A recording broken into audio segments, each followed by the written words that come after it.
The City of Tyler is made up of over 800 employees working in over 20 facilities across the city. You might be surprised to learn that one dedicated employee coordinates all the maintenance and upkeep on all of those buildings. Gary Smith has worked for the City of Tyler for nearly 30 years, but facility services didn't even exist as a department when he started here. I started out doing the mail, started in the mailroom. And one day a nice lady who was in our finance department at the time caught me and said, "Hey, you're a tall guy." I'm 6'4". So anyway, she said, "My lights are out over my desk.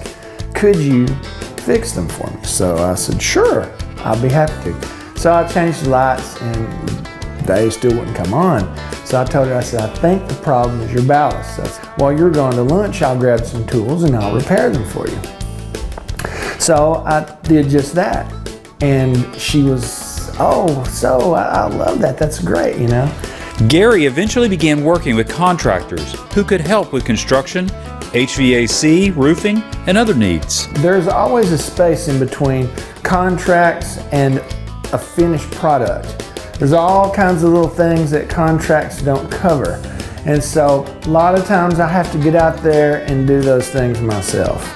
And trust me when I tell you, there's a lot of things that get missed or overlooked in the contract that have to be done. So I either have to do them myself or find people to do those fill-in jobs. With over 20 buildings, there are bound to be surprises. Got a call from you guys telling me that this water was standing. And I looked in here and come to diagnose it. And it was standing in here, standing out there. And there's a water line up here, this white line coming through, and it had a hole in it.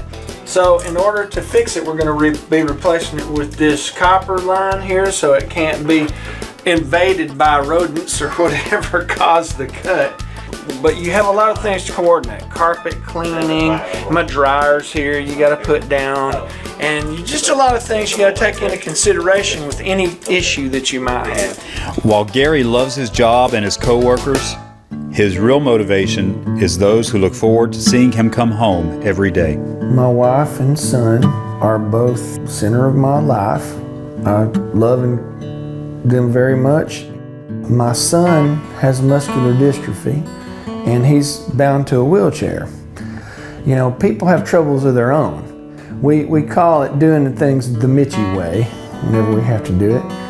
But he is my inspiration in a lot of ways because I think to myself, you know what, even on a bad day, and we all have bad days, if he can get up and face the world with a smile, then I can get up and face the world with a smile also. There are many unsung heroes keeping the city running, but none are more popular to other city employees than Gary Smith. When something breaks, leaks, or simply just doesn't work, Gary is the one we all call. Gary, thank you for being called to serve.